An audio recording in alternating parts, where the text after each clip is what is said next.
Hey, there's a bubble. How do you know? Trust me, call Venet. Buy 50 million in swaps on the MBS. What do we got? Garibaldi 4 triple B.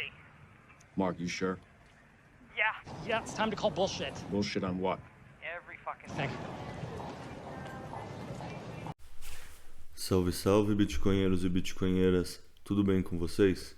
Começar o podcast de hoje com um aviso diferente, uma parceria que eu tô começando agora com o pessoal da Refúgio Bitcoin. Acho que vocês conhecem o Refúgio Bitcoin, quem me escuta tende a ser da bolha, mas só para explicar. O Refúgio Bitcoin é um e-commerce maximalista que tem uns produtos assim que, pelo menos na minha visão maximalista, são um tesão, assim, o bloco Gênese, a capa do jornal de quando Bitcoin virou moeda legal lá em El Salvador, a capa do The Times falando aquela tipo, frase clássica do chanceler que está quase dando segundo bailout para os bancos. Tem também aquelas meias muito bonitinhas, tipo aquela laranja com B que o pessoal costuma postar, eu tenho as minhas já também.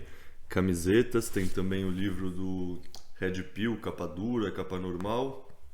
E agora estamos começando essa parceria. O que significa... um detalhe, eles também aceitam pagamento em Bitcoin. E o pagamento em Bitcoin vem com 10% de desconto. E o que significa ter uma parceria com eles?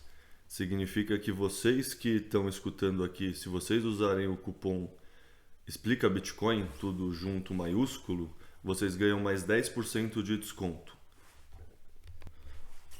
Ou seja, agora vocês conseguem comprar os melhores produtos do Bitcoin, seja a parte fashion com as camisetas, seja a parte decoração de casa, os quadros, seja aquelas meias muito bonitas que tem, assim, sinceramente, a parte que eu mais gosto, com 20% de desconto, porque esses descontos se acumulam. Então, se vocês quiserem comprar coisas usando o cupom Explica Bitcoin, tudo maiúsculo e sem espaço, e usando também o pagamento via Bitcoin, vocês ganham 20% de desconto. Eu vou deixar todas essas informações, o link do site deles, tudo mais na descrição desse episódio e dos próximos também. Salve, salve, bitcoinheiros e bitcoinheiras, tudo bem com vocês? Esse é uma sessão temática que é um tema assim interessante, curioso. Eu me confesso um ignorante e assim, eu lembro quando esse tema começou a ficar mais visível, foi primeiro, né, o tema é Web3 versus Web5, assim, tentar entender o que é Web3, entender o que é Web5 e o que isso tem a ver com Bitcoin. Porque eu lembro, tipo, no dia que saiu o anúncio do Jack e aquele pitch, a apresentação dele, eu tava conversando com o Dum e com o João Grilo em um Botecoin e a gente ficou, pô, mas o que isso significa? E no fundo a gente não tinha ideia e eu continuo não tendo. Aí eu gostei de uma definição que o João Grilo colocou no Twitter dele, no dia 10 do mês passado, que a Web5 é um ataque memético aos Venture Capital, que são os fundos de investimento, scammers da Web3. Bravo, Jack, bravo. Então, para conversar sobre, primeiro, eu gosto do espírito desse tweet, mas eu não entendo porra nenhuma, porque eu não sei o que é o Web3, eu não sei o que é o Web5, e para falar real, eu nem sei direito a diferença da Web1, Web2, Web3, assim. Então, para discutir essas questões que no fundo é o ecossistema que a gente está inserido, que é a internet, né? Tipo, de uma maneira mais ampla, eu trouxe o Lorenzo para conversar com a gente.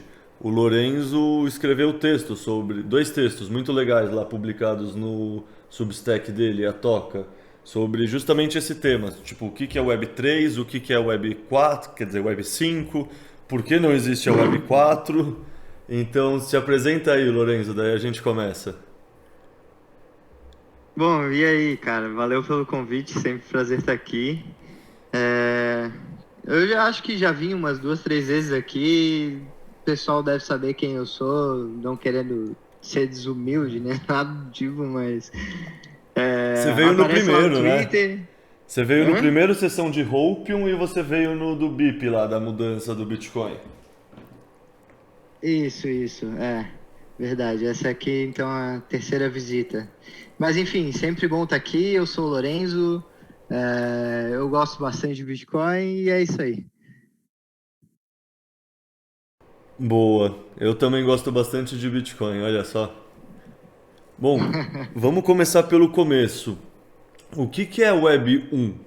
Porque assim, a gente vai começar falando da 3 e da 5, mas se não souber o que é 1, o que é 2, qual é a diferença entre elas, acho que fica meio... Sei lá, eu não sabia até começar a pesquisar a pauta para esse podcast, para falar a verdade. Então acho que ajuda o Sim. pessoal a se contextualizar melhor. Cara, vamos lá então. Web 1. É, eu peguei muito pouco dessa época. Eu tenho 25 anos, então não peguei muito tempo da Web 1, não vivi. Mas estudei um pouco sobre, né? Eu sou desenvolvedor, para quem não sabe, então no final das contas a gente está sempre estudando sobre essas coisas. Mas, cara, o Web 1 era basicamente a internet do conteúdo estático. Não existia uma maneira fácil dos usuários interagirem com o conteúdo que eles consumiam e também interagirem entre si. Então, para quem é jovem e nunca viu, você pode imaginar basicamente um monte de blog com texto, algumas animações bem esquisitas, alguns designs bem simples e pouca interação.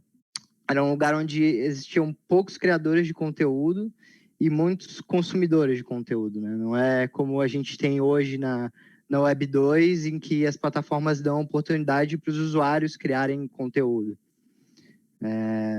Acho que é isso, assim. Não tem muito que... Não era muito complexa a Web 1. A Web 1 é basicamente sites e blogs, então, e a diferença dela para a Web 2 é que a Web 2, pelo que você falou, sei lá, são as redes sociais que permitem que eu vire um produtor de conteúdo e não só um leitor de um blog. É isso? Basicamente isso, assim. Também a Web 2 ela proporciona uma experiência mais customizada para o usuário. Então, por exemplo, quando você loga no Twitter, o feed que você vê não é o mesmo feed que eu vejo. Isso é uma coisa que, se eu não me engano, não existia na Web 1. A Web 2, o usuário começou a exercer um papel mais de protagonista, mais ativo do que ele tinha na Web 1, que era mais passivo só. E o que gera essa diferença? São, sei lá, protocolos novos que são instalados um em cima do outro e permitem mais recursos na rede? Cara, basicamente a Web 1 e a Web 2 elas usam os mesmos protocolos. Se você fizer um site estático e uma rede social da vida, por debaixo dos panos você vai estar usando os mesmos protocolos. O que muda na Web 2, os fornecedores de serviço, o Facebook da vida, o Twitter da vida, ele tem lá um computador gigante, botando bem entre aspas, porque não são um computador gigante, são vários computadores, mas a gente conhece comumente esse computador por servidor. Na Web 1, basicamente, toda pessoa que criasse conteúdo tinha que ter seu próprio servidor. Aí o que a Web 2 fez foi, vocês podem usar meus servidores para fazer um conteúdo personalizado para vocês.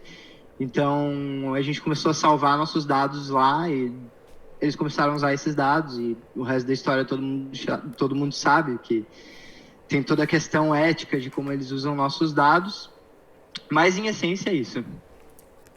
Você descreveu aí também a nuvem, né? Tipo, a nuvem é no fundo o que a gente pensa que a nuvem, entre aspas, é uma nuvem, mas assim, isso é uma figura de linguagem só do usuário, porque na verdade o usuário está subindo os dados, na verdade ele está transferindo para outra pessoa, que essa outra pessoa, sei lá, se é o Google, ou a AWS, ou a iPhone, sei lá, iPod, qual é o nome? Apple, tudo mais. E no fundo eles que estão cuidando dos nossos dados e garimpando nossos dados, né? Isso. Tipo, isso. a nuvem é. Tô certo que a minha compreensão que é isso ou esqueci algum ponto de como essa tal de nuvem funciona? É exatamente isso. É o computador de outra pessoa que você está usando para, sei lá, armazenar suas fotos da sua vida inteira, de toda a sua família, suas músicas preferidas, seus vídeos. Mas é basicamente isso. No final das contas, é só um computador que é gerenciado por outra empresa. Bom, tipo, acho que as vantagens disso são muito óbvias, né? Tipo, você não precisa se preocupar com ter o aparelho físico, com capacidade de armazenamento, tudo mais. No máximo você paga R$ 5 pro Google por mês ou 10 e já tem o armazenamento lá. Mas quais são os problemas disso? Quais são os problemas de guardar seus dados com uma empresa, assim?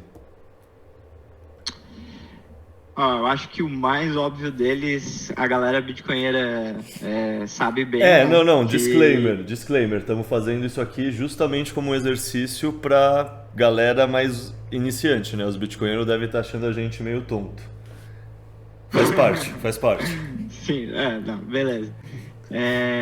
Mas, obviamente, por uma questão de zelo pela sua privacidade, às vezes não é interessante você passar a responsabilidade das informações que você produz para terceiros cuidarem.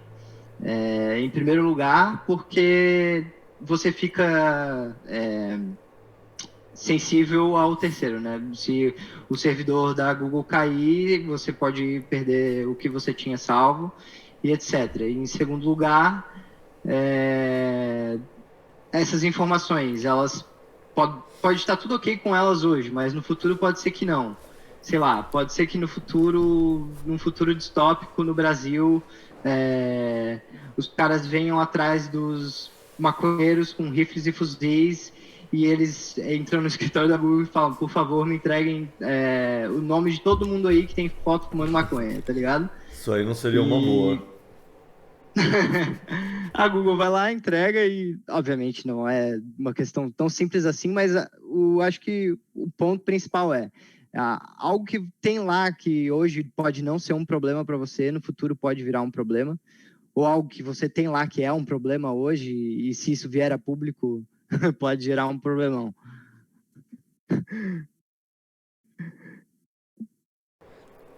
Bom, ou seja, então, tipo, a Web3 é uma tentativa de solução desses problemas específicos da Web2? Cara, tipo, o pra que ser é o bem Web3? sincero, Tipo, eu não... Tá, o Web3, eles basicamente trocaram parte do computador da empresa pela blockchain. Um lugar onde você possa salvar os dados, só que em vez de ser um computador de um terceiro, é uma blockchain da vida. E se a gente for entrar nos pormenores... Mas calma, Continue. Desculpa, só pra eu ver se eu entendi. Vai. Tipo, o problema da Web2 que a gente quer consertar é que as pessoas estão vendo nossos dados, garimpando eles pra manipular a gente, certo? Certo. E a Web3 o que ela faz é deixar nossos dados mais acessíveis ainda, que aí não é só para uma pessoa, mas são várias. É isso? Com o Web3 você tem a pseudo-anonimidade, né? Mesma anonimidade do Bitcoin. Você é uma chave ali. Justo. Bem menos mal, então. Mas mesmo assim, toda interação que você faz de escrita de dados na blockchain, aquilo lá vai ficar salvo. Se algum dia aquele endereço for linkado a você, essa informação vai ser facilmente linkada a você. E realisticamente falando, isso acontece com 99,9% dos usuários, né? Sim, você não tem nenhuma garantia de que qualquer serviço que tem KYC já faz isso com Bitcoin. Mas você também não, sei lá, não tem garantia que o cara não tá te rastreando, que ele não tem alguma intenção por trás em não só fornecer um serviço para você, mas vender seus dados, como as empresas da Web2 faz. Eu, obviamente, não estou acusando nenhuma empresa da Web3 fazer isso, mas não é uma coisa que é fácil de falar, eles não estão fazendo. E sobre a Web 2, quer dizer, sobre a Web 3, quais são as utilizações que ela tem, então? Tipo, fazendo um caso agnóstico, assim, tipo, sei lá, eu fiz essa dúvida porque eu realmente não sei, e aí, tipo, me pareceu que era muito bizarro, mas só a pseudo-anonimidade já soluciona bem um pouco da minha dor. Mas então, tipo, de um ponto de vista agnóstico, não só maximalista, mas tipo agnóstico mesmo. Tipo, o pessoal que desenvolve em cima disso desenvolve se convencendo de algo. O que é esse algo? O que é, você sabe, quais são as possíveis utilizações da Web3 que eles estão perseguindo? Cara, para ser bem sincero, o que eu vejo de aplicativos de Web3 é bem diferente do que a maioria das pessoas hoje usa na Web2. Por exemplo, eu não sei se existe algum tipo de Twitter da Web3 ou Facebook da Web3, mas eu sei que existem centenas, milhares de plataformas de DeFi que usam a MetaMask não, né? Usam qualquer carteira de desktop ou de navegador para você interagir ali com o site. Isso é uma coisa legal da Web3 que eu vou adiantar já um pouco o assunto, mas a Web5 também vai meio que copiar, que é basicamente suas credenciais são chaves públicas e chave privada, né? Então, você não precisa fazer um monte de senha para um monte de site, ou você não precisa usar o serviço da Google para logar em diferentes sites e ficar à mercê de dar essas informações que você está fornecendo para os outros sites para a Google também. Mas até já esqueci qual era a sua pergunta.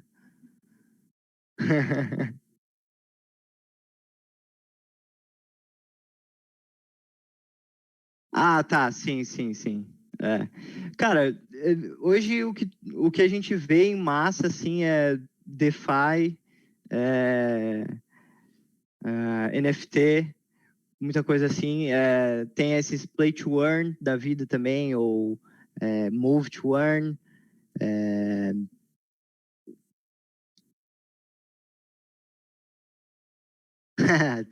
Cara, como esse é um grande...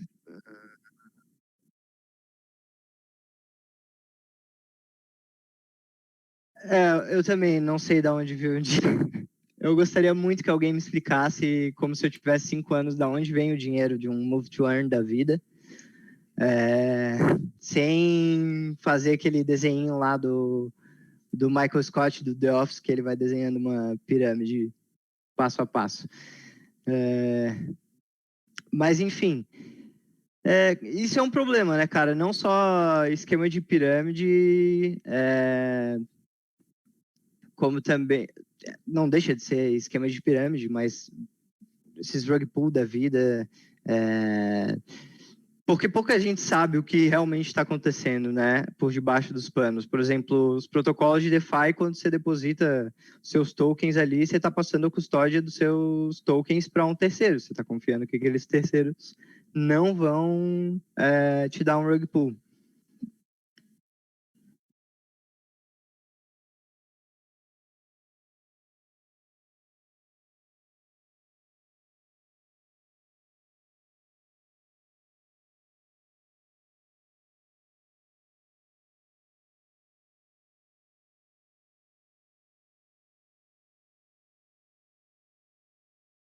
Uhum.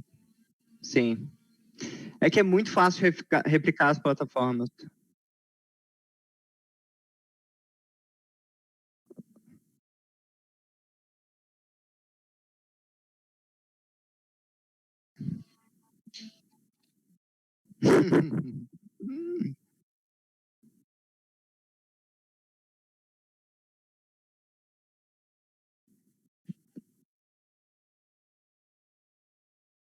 Sim, sim. Se eles fossem um pouco... Eu não, obviamente não conheço todos os aplicativos, mas Se eles tivessem uma abordagem pelo menos honesta de explicar o que está acontecendo quando eles estão passando a custódia do ativo deles e deixar claro quais são os possíveis riscos envolvidos, acho que seria um pouco menos pior, até porque eu não acho que a solução é regular tudo, não acho que isso seria interessante. E também, como anarquista, não vejo o Estado como um resolvedor de problemas, mas é difícil contar com... Não, eu só ia falar que é difícil contar com a honestidade, né, do Estado.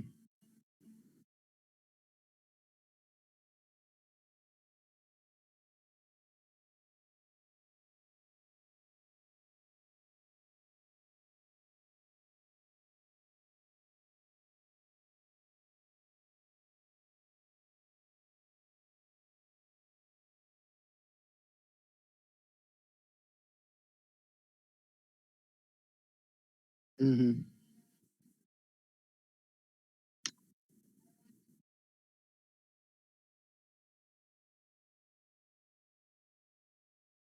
Sim.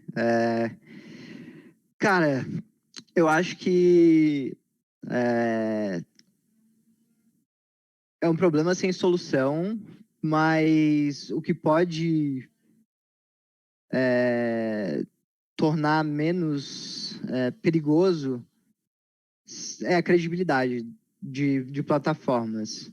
É, por exemplo, as maiores plataformas de DeFi hoje em dia elas têm são empresas que têm mas mesmo assim elas quebram, né? Como aconteceu com a Celsius, com isso que é difícil, é um problema sem solução. A melhor coisa que pode acontecer é credibilidade, é que essas empresas tenham uma credibilidade, mas mesmo assim, credibilidade é só palavras. No final das contas, para uma pessoa leiga é muito difícil de distinguir do joio do trigo.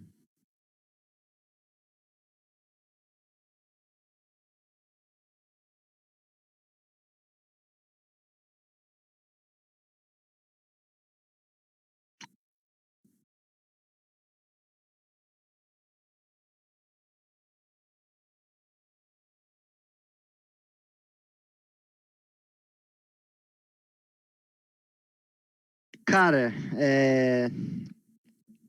como a Web3 ela usa uma blockchain para parte dos dados ali, toda a escrita que você vai fazer no banco de dados, que o usuário vai fazer no banco de dados, ele vai ter que pagar uma taxa de transação, tá ligado? Vai ter que pagar uma taxa de mineração. Ou seja, os caras, Proof of Work, Proof of Stake, o cara vai ter que pagar uma taxa.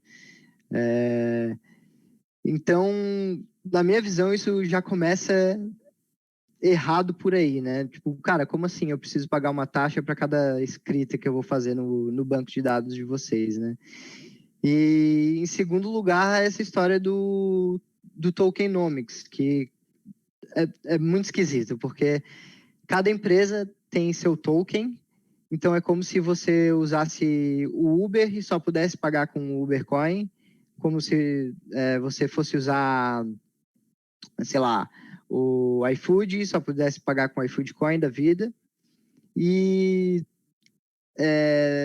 existem das mais diversas justificativas de por que as empresas criaram seu token, qual é a utilidade e por que ele é legal e tal. Mas no fundo, o token acaba funcionando como uma ação da empresa.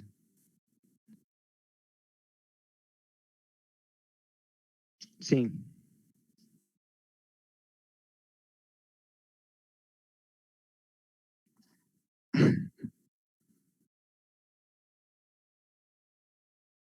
Sim, sim, sim, sim. Aham.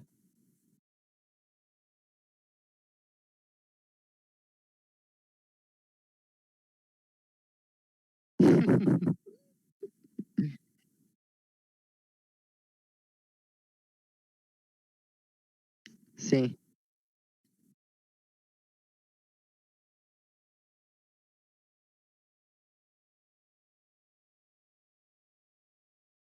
sei.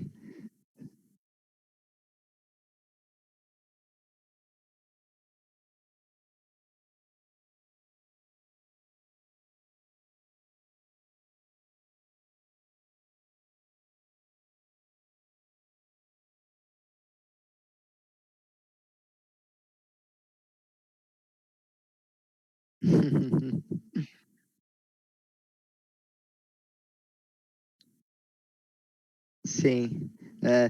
Cara, na Web 2, a gente tem, do lado dos programadores que trabalham com Web 2, tem esse problema de, tipo, cara, a gente está fazendo a custódia dos dados dos nossos clientes, então a gente precisa tomar muito cuidado com os nossos dados, e isso, cara, custa milhões e milhões e milhões de dólares se a empresa for muito grande. É uma infraestrutura do caramba, né? E aí, a Web3 meio que tentou se remover desse problema usando a blockchain, onde dá para usar a blockchain para dados, e trouxe outro problema, que é a história do token, que agora os caras têm que se preocupar com o preço do token deles. Então, tipo, pô, o produto deles pode ser sensacional, fantástico, muitas pessoas usando, mas, sei lá, um cara dumpou o token e todo mundo que estava segurando aquilo agora, tipo, vale menos, não consegue fazer tanto na plataforma quanto fazia um dia atrás, ou alguma coisa do tipo. Então, meio que eles tiraram um problema pero não mútil, eu posso explicar mais porquê depois, e introduziram outro, que é essa história dos tokens. Isso na minha visão, pelo menos. Não, boto fé. Eu ia te perguntar justamente isso, tipo, pelo menos conseguiram resolver o problema, mas você acabou de falar que peronomútil. E aí, tipo, por que peronomútil primeiro, pra depois eu entrar mais no porquê, sei lá, porquê da Web 5, então, no fundo. Mas primeiro explica por que esse peronomútil aí, porque eles nem conseguiram resolver o problema. Cara, porque a blockchain, ela não é a melhor estrutura de dados para você usar como um banco de dados público onde todo mundo vai salvar tudo que precisa ser salvo. Isso não escala. Não tem como bilhões de pessoas usarem isso sem você criar um banco de dados gigantesco que poucas pessoas vão conseguir gerenciar isso aí. E aí o que eles acabam, por exemplo, eu não consigo salvar um vídeo em blockchain, não consigo salvar uma foto em blockchain. Então, por exemplo, NFTs, muitas vezes o que tu encontra na blockchain é, na verdade, um link. E esse link, às vezes, aponta para um IPFS da vida, que é um protocolo de indexação descentralizado, e, às vezes, aponta para o próprio servidor do produto. Então, tipo, beleza, vocês tiraram parte dos dados de vocês do servidor, mas vocês ainda precisam de um servidor para as fotos. E aí, se o usuário quiser acessar a foto dele, mas o servidor estiver fora do ar, ele não consegue acessar a foto dele? Tipo, como assim, sabe? E justo, entendi. Cara, pensando nessa outra questão dos tokens, e por que não dá pra fazer só então uma Web3 sem tokens que já resolve isso? Cara, eu não sei se essa é a resposta certa para a pergunta, mas eu acredito que muitas plataformas usam os tokens para gerar receita e conseguir pagar as taxas de transação que eles precisam. Ou, por exemplo, protocolos de DeFi geralmente recompensam o usuário por fornecer liquidez no token deles. É o founding, no fundo. É tipo o cara entrando com dinheiro sem perceber que é assim que a startup se financia. Boto fé, tipo um aqueles crowdfunding, sei lá, aquelas coisas de vaquinha, né? Boto fé. E o problema é que é muito fácil de replicar, porque os contratos são públicos, então qualquer pessoa que tenha... não precisa nem ter muito conhecimento de desenvolvimento, se você quiser. Se você quiser, você literalmente faz uma cópia do contrato, muda o design do site, muda o nome do token e é isso. Você tem uma plataforma de DeFi no ar. Eu já ouvi falar que aquele SushiSwap, etc, era meio que isso do outro, né? Boto fé. O SushiSwap é um fork da Uniswap. Bom, Você vê como eu prestei atenção quando eu ouvi falar, né? Cara, Chega a ser hilário, velho, porque as cópias são tão na cara dura, assim, que eles não mudam nem o nome dos métodos, tá ligado? O nome das funções do contrato. você diria que é parecido com o Bitcoin Cash, assim, de falta de vergonha na cara? É, Cara, eu acho que é pior, porque no Bitcoin Cash ainda deve ter programador que sabe o que tá fazendo. Tem plataforma de DeFi aí que aposto que não tem nem ideia do que tá fazendo, tá ligado? Boto fé. Cara, e como, sei lá, tipo, beleza, estamos falando da Web 3. E a Web 2 é essa questão da internet atual, esse garimpo de dados, redes sociais, você gerando conteúdo. O que é Web 5? Porque eu lembro na apresentação do Jack Dorsey que ele faz um negócio lá de Web 2 mais Web 3 igual a Web 5. Uhum. O que é Web 5? Cara, eu acho que primeiro que o nome, essas versões, Web 1, Web 2 e Web 5, elas não importam, né? O que muda, na verdade, é o jeito que as pessoas interagem na internet. Então, a Web 5 eu acho que é uma piada do Jack, né? Tipo, o nome, obviamente, é uma piada, mas essa é uma ideia, a ideia por trás já é uma ideia relativamente antiga e ela quer meio que voltar aos primórdios, se assemelha muito mais com o Web 1, só que trazendo novas dinâmicas para você conseguir ter algumas vantagens da Web 2 ao mesmo tempo. Mas eu diria que tem pouca coisa de Web 3 ali no meio. Não sei se o Web 2 mais Web 5, Web 3 é igual a Web 5, não. Acho que Web 1 mais Web 2 é igual a Web 5.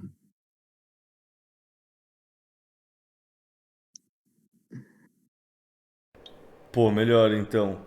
Mas e o que é a Web 5, então? Tipo, ela não se assemelha à Web 3, tipo, explicando para um leigo. Como você explicaria o que a Web 5 pretende fazer? Tá. Para um leigo. Vamos lá. Eu acho que a melhor maneira de enxergar isso talvez seja pensando em como a Web 2 é hoje, mas você muda a dinâmica da onde os dados estão. Ao invés de as empresas, o Facebook da vida, o Google da vida, controlarem seus dados e armazenarem teus dados, a ideia é fazer uma estrutura diferente para isso. E não é usando uma blockchain, que já é uma vantagem. A ideia é basicamente você criar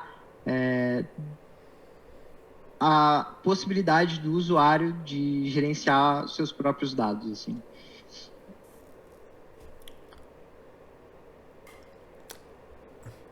Ou seja, isso significa que cada usuário tem. Tipo, eu ouvi uma live do Bitcoinheiros falando disso, é interessante, é tipo, se eu entro nesse site, eu escolho se eu vou compartilhar a informação ou não. Se eu tô usando uma rede social, eu que tenho o dado da foto e a rede só tem meio que um link que joga pra foto, que eu posso interromper o acesso a hora que eu quiser. É isso? É isso. Os dados, basicamente, você dá permissão para as plataformas usarem seus dados, né? Então, isso, inclusive, traz algumas dinâmicas que são muito interessantes, tipo, essa questão da interoperabilidade. Isso já acontece na Web 3 e na Web 5 também seria semelhante, mas, por exemplo, se você tem uma conta no Spotify, aí você tem lá as suas playlists que você montou super delicadamente com todos os seus gostos musicais, e aí o plano do Spotify agora está muito caro, você prefere usar o Deezer, sei lá, alguma coisa assim. o outro serviço. E hoje o que você vai ter que fazer, me corrija se eu estiver errado, mas eu acho que você vai ter que recriar manualmente todas as suas playlists na outra plataforma.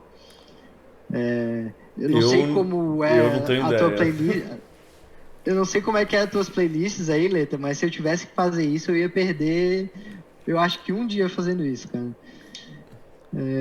Mas a Web 5, pela questão dos dados serem de posse do usuário, basicamente o que acontece é que você consegue definir um esquema e usar esse esquema em diferentes lugares por exemplo, serviço de música. Então, você pode migrar de um Spotify para um Deezer da vida sem maiores dificuldades. Ou você pode, por exemplo, compartilhar dados da sua viagem no Airbnb para ele já fazer uma pré-seleção dos lugares que você quer ficar de uma maneira customizada para sua viagem. Eu tava pensando aqui enquanto você tava falando e não sei se o que eu tô falando é cagada, mas para essa estrutura da Web 5 funcionar, tipo, no fundo eu vou ter que estar com um servidor meu online o tempo inteiro e algum computador meu funcionando como servidor. É isso? Cara, não. O que acontece é que vão ter outros computadores no meio do caminho que a responsabilidade deles vai ser meio que agregar informações sobre os usuários para esses casos. Por exemplo, seu computador caiu, agora... aliás, seu servidor caiu, você não consegue ter acesso aos seus dados por outro dispositivo. A ideia é criar o que eles chamam de web nodes centralizados que iriam se encarregar de fazer essa distribuição dos dados. Tudo com a mesma dinâmica de você dar a permissão, mas é só por uma questão de redundância, né? Para não acontecer isso que você descreveu. E é nesse momento que todo esse rolê entra em aderência com Bitcoin, porque eu estou imaginando que quando se fala de node, servidor, eu não consigo não imaginar o node que eu rodo, sabe? Tipo o Bitcoin Core lá. Uhum. É aí que esses dois assuntos finalmente se conectam? Cara, o Bitcoin, na proposta da Web 5, ele é usado para você criar credenciais, falar para o mundo, essa aqui é a minha identidade digital, essa chave pública aqui representa eu. Se alguém roda um nodo da Lightning, sabe, a chave pública basicamente te identifica. Mas o que a Web 5 quer fazer, eles querem usar um protocolo chamado Ion, que é um protocolo de segunda camada, que usaria a blockchain do Bitcoin só para fazer esses registros de identidade.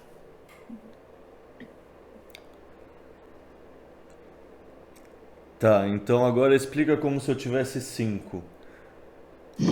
Como isso se relaciona direito com o Bitcoin? Assim, ele se relaciona com a rede, ele se relaciona com o ativo, ele se relaciona porque o Jack gosta dos dois? Cara, no final das contas, você pode usar qualquer blockchain para isso e você pode também não usar uma blockchain para isso. Por exemplo, a Slashtags, a empresa do John Carvalho, aliás, a empresa é Synonym. Slashtags é o nome de um dos produtos dele, mas a ideia é muito similar ao Web 5, só que essa questão dos identificadores digitais, eles não querem fazer usando o Bitcoin. Eu não sei exatamente como eles querem fazer, mas eles dizem que conseguem fazer sem, e até o momento eu estou acreditando neles. Mas eu acho que a questão do Jack, dos caras da Web 5 quererem usar o Bitcoin, é mais por uma questão de um banco de dados que a gente sabe que é muito difícil de derrubar, que é facilmente disponível para qualquer pessoa que tem um celular, para rodar um Node não é uma coisa muito difícil, então se você quiser não ter um intermediário nessa questão de dos seus, com quem que você está fornecendo a sua informação, cara, me perdi. Vai ter que fazer a pergunta de novo. Cara, no fundo eu tava perguntando como isso se conecta com Bitcoin, assim, tipo, eu vejo essa história dos servidores e ao mesmo tempo é e não é, são esses web nodes descentralizados que é diferente do uso de um node. Então me explica como se eu tivesse 5 anos. Como a Web 5 e o Bitcoin se conectam, assim? Porque Certo. você explicou do John Carvalho, você explicou Aham. do Jack, Sim. assim, mas... Ou seja, é basicamente porque eles escolheram trabalhar em cima da blockchain chamada Bitcoin, mas eles são agnósticos e poderia ser outra. E mesmo o John Carvalho acha que não precisa ser nenhuma para resolver esse problema da identidade na rede. É isso? Sintetizando? Sintetizando, é basicamente isso. Eu acredito que o motivo do Jack ter escolhido o Bitcoin é porque ele é um bitcoinheiro, mas no final das contas isso pode ser feito e replicado para qualquer blockchain. Obviamente você não vai conseguir as mesmas características de resistência à censura que o Bitcoin proporciona, e nem também não vai conseguir rodar um node tão fácil quanto você rodar no Bitcoin. Mas o Bitcoin na Web 5 é usado só para emissão de identidades digitais. Nada mais. Não tem, sei lá, NFT salvo lá, eles não querem botar fotinho de macaco, é só para identificadores. Então também não dá para ter um token, nada assim que desalinhe os incentivos? Cara, não em cima do Bitcoin. Tipo, se você usar alguma outra blockchain da vida, eu acho que daria para você fazer um token, mas não vejo sentido de você dar toda essa volta se a Web3 já está aí com token. Acho que a grande questão seria você usar a Web 5 não para criar tokens e focar um monte de protocolo de DeFi, mas para você melhorar a experiência do usuário na plataforma e trazer um pouco mais de proteção para os dados do usuário, não deixar à mercê de outras empresas. No final das contas, assim, esse é o que me deixa empolgado com essa proposta. E em que estágio desse processo, sei lá, vamos falar que tem uma timeline. Eles acabaram de divulgar para o público, então deve estar num estágio embrionário de estar, sei lá se o protocolo já está finalizado.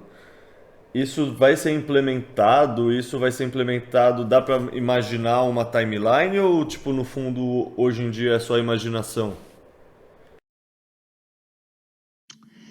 Cara, eu dei uma fuçada no site da Web 5, no TBD, acho que é o nome da empresa, mas enfim, dei uma fuçada lá e lá tem alguns links para documentação e coisa de desenvolvedor. Eu não cheguei a ir muito a fundo, mas já tem uma certa documentação de, se você quiser usar, é assim que faz. Obviamente está bem no começo.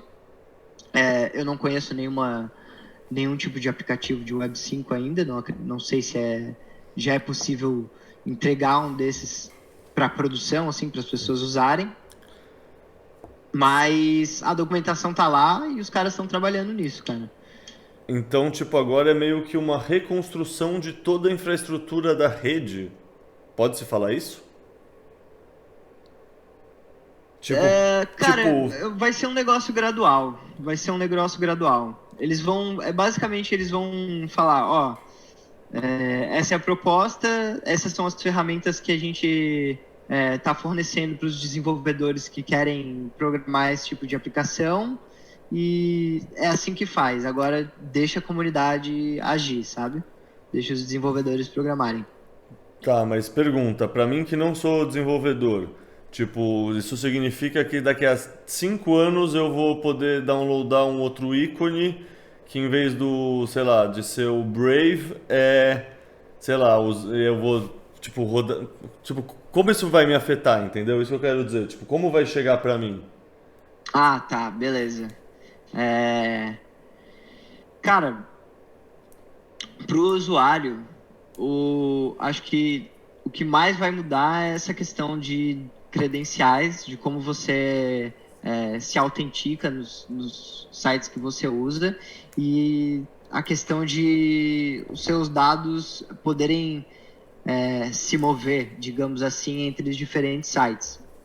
Então, sei lá, daqui a quantos anos vai ser isso, mas no futuro, onde a Web 5 já esteja bem disseminada, você pode imaginar que você vai abrir seu navegador e você vai ter uma carteira Bitcoin como um plugin instalado, e aí você vai usar essa carteira para fazer login nos sites. Vai entrar no site, o site vai perguntar: você deixa eu acessar essa informação? Sim ou não? Você dá a permissão para o site e aí o site carrega suas informações. É tipo uma Outra coisa extensão. Oi? Tipo uma extensão, então. Tipo, eu vou escrever um texto, eu uso uma extensão que chama Language Tool, uma coisa assim. É tipo isso. Boto fé. Animal. Você vai ter que usar alguma coisa para te autenticar, né? A ideia da Web 5 é usar uma carteira Bitcoin para te autenticar. Você ser lá uma chave. Mas isso significa que precisa, ou seja, para essa carteira, para essa extensão ser compatível, tipo, toda, sei lá, precisa ser reprogramado tudo do zero ou tudo dá para ser compatível um no outro mais tranquilamente? Faz Como sentido assim? a pergunta? Por exemplo, se o Facebook quiser implementar isso, eles vão ter que reimplementar todo o Facebook? Tipo isso? Quão modular e quão fácil é encaixar nos outros lugares que necessitam usar a identidade. Tipo isso mesmo. Tá. Cara, para uma empresa de Web 2 mudar, migrar para esse outro esquema, eu acredito que é uma dor de cabeça bem grande, dependendo do tamanho dela. Quanto maior, eu acho que mais trabalho vai dar. O que eu acho que vai acabar surgindo são um Twitter novo da vida, assim como, sei lá, a gente tinha o Orkut e aí paramos de usar o Orkut e agora usamos o Facebook. Quer dizer, nem usamos mais o Facebook, né? Mas enfim. Não, o Facebook é rede boomer. Orkut, meu Deus, não sei o que é, então. Sem dúvida. Não, mas boto fé, saquei. Tem mais 2 pontos aqui que eu tinha anotado, que é privacidade e interoperabilidade.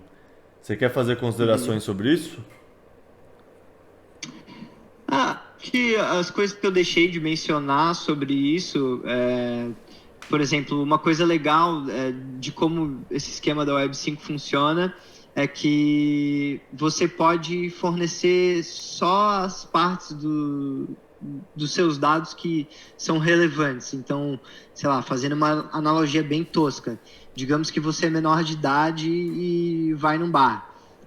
Aí o cara fala: me mostra essa identidade para eu confirmar que você tem idade para beber. Com o que a gente chama de provas de zero conhecimento, você vai poder mostrar só a informação da idade sem revelar quem você quantos anos você tem, você vai revelar.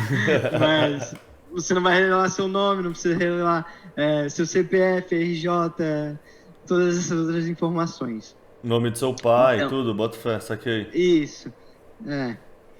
Ou assim como você vai, sei lá, migrar do Spotify da Web 5 para o Deezer da Web 5, a única coisa que você precisa levar de um lugar para o outro são suas músicas. Você não precisa levar mais nada. Saquei. Isso é interoperabilidade, certo? Sim. Essa ideia da interoperabilidade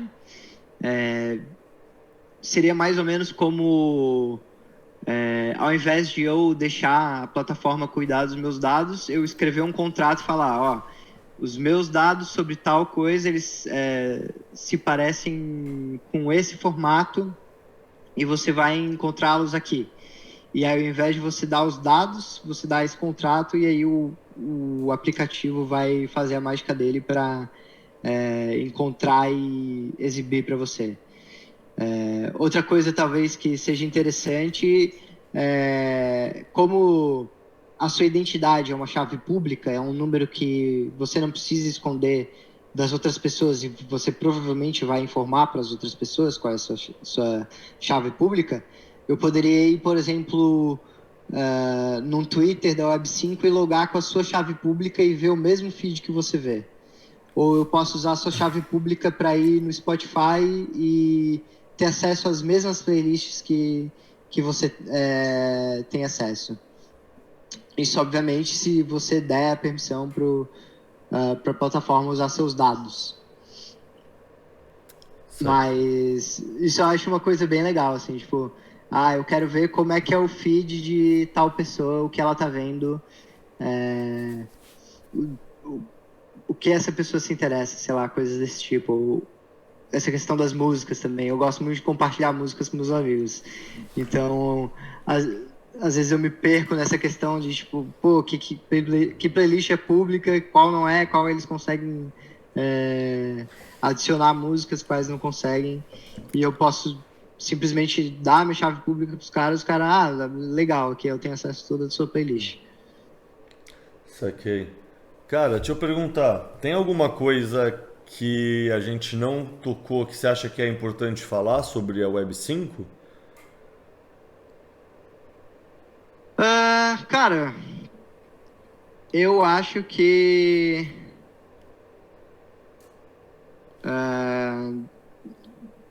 talvez o mais importante para as pessoas saberem não é sobre a Web5, e sim sobre como a Web2 funciona hoje e parar para pensar um pouco sobre os tipos de informação que tu está compartilhando por aí, o que tu tem na nuvem, né, entre aspas,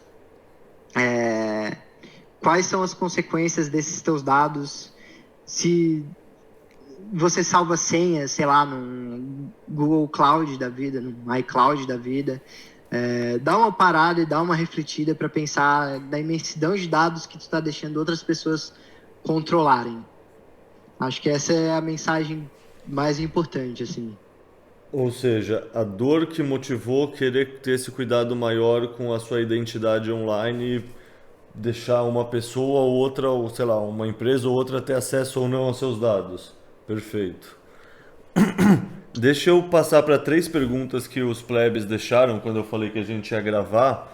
A primeira é do Shadow Lewis, que a gente tocou assim muito por cima, falamos de tudo, mas se quiser falar, sei lá, uma resposta de 1 minuto só, sabe, bem sintético assim, gostaria de entender quais foram as necessidades que encaminharam a evolução desses protocolos.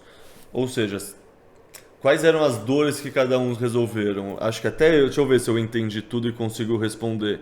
A Web 1 era o começo da comunicação, tipo quando não existia internet, o fato de existir internet, você conseguir publicar conteúdo era legal.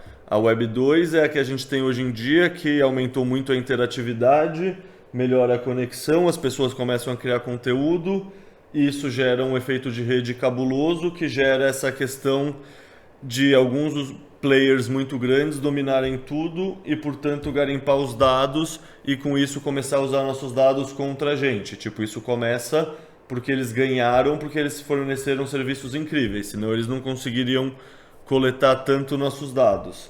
Aí a Web3, supostamente, um pessoal tenta construir uma estrutura da Web 2, só que o resto jogando numa blockchain em vez de ser só em servidores. Na visão deles, isso seria um bagulho pseudonônimo, sei lá, identidade, e portanto mais privativo do que da Web 2, isso você conseguiria controlar os dados.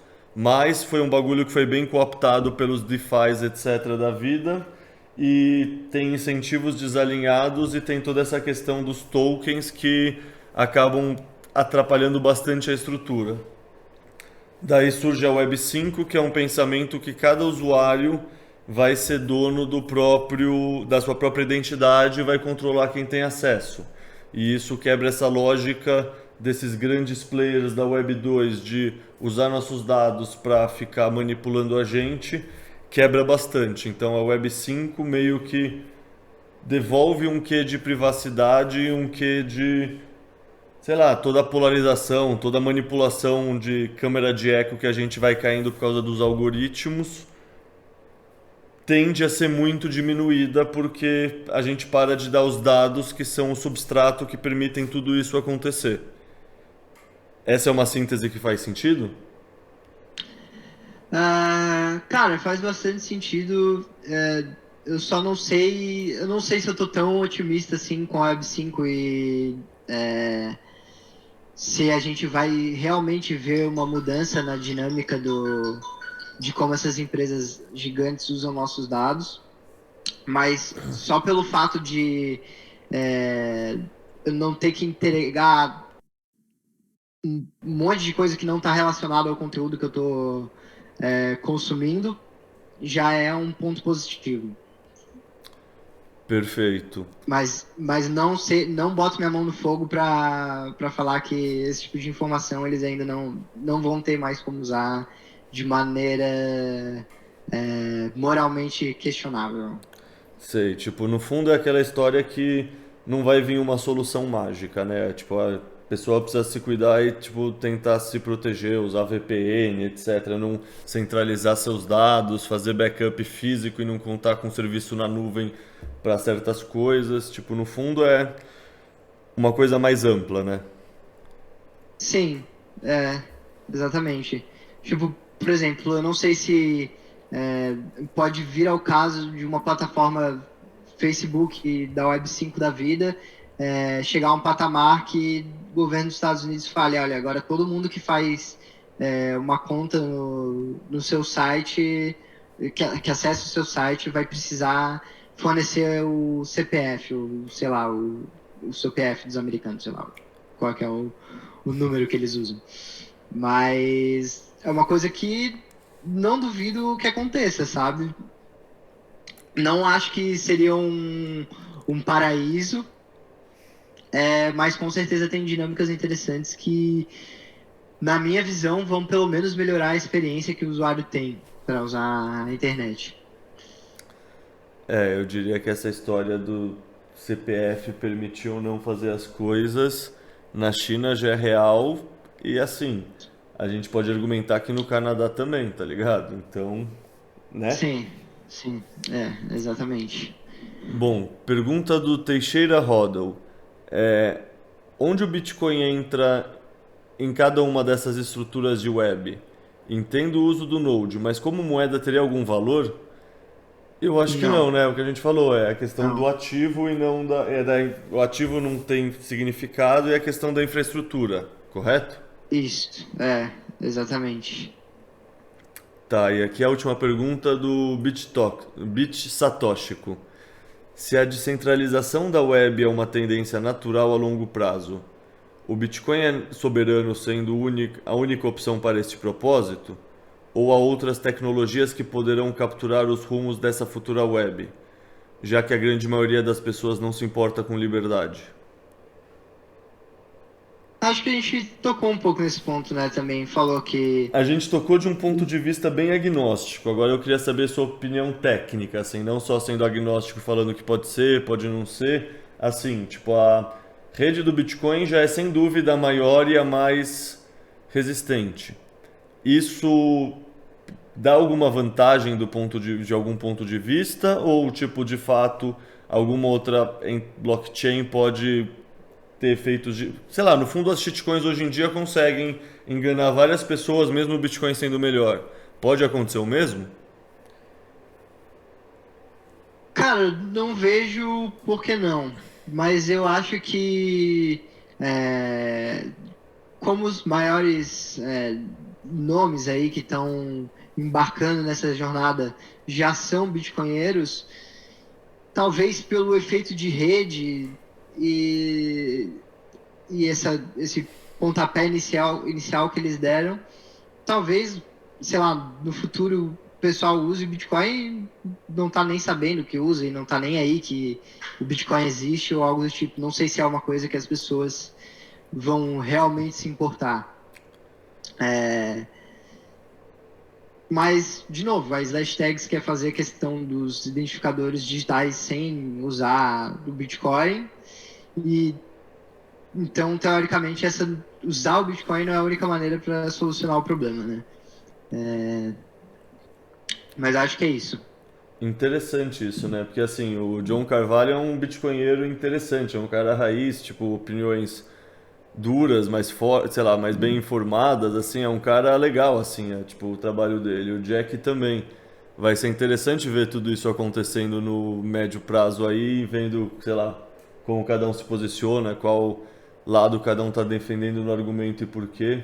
Porque assim, são dois caras que a princípio me parecem com incentivos alinhados e caras íntegros, assim, né? Então vai ser interessante ver essa disputa acontecer. Você gosta bastante do John também, que eu saiba, né? Como você vê isso? Você acha que uma solução faz mais sentido do que a outra ou você ainda não tem uma opinião clara? Cara, eu gosto de algumas das ideias do John, mas, para ser bem sincero, eu não entendi a fundo o suficiente para opinar qual das duas propostas é melhor. Eu acho que o mais interessante é que os dois estão desenvolvendo em código aberto, então qualquer um que tiver conhecimento pode ir lá participar e ver como é que é feito e como eles querem resolver esses problemas. E acho que no final, cara, pela questão de ser código aberto,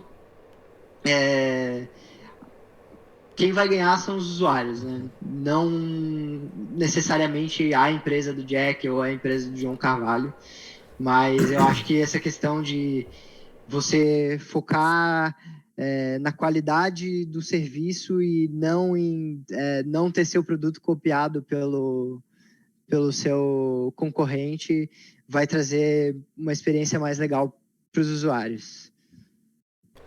Boa.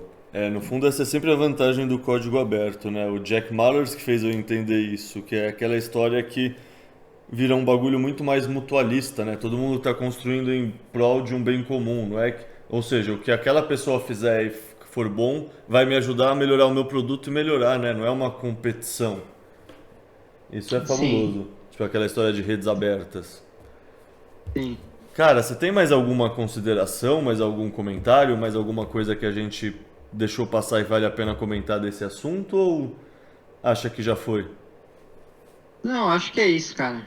Acho que é isso. Bom, então, abraço aí, pessoal. Até mais. Obviamente agradecer pelo convite. Mandar um abraço aí para todo mundo que tá ouvindo. E agora sim, agora é isso. Agora é isso. Então, é estranho, né? Esse momento de desligar é sempre meio não sei como fazer direito. Bom, você pensaria que teria aprendido depois de, sei lá, quase 30, 40 dessa merda, mas Bitcoinheiro é meio introvertido e é meio não manja dessas coisas, sabe como é?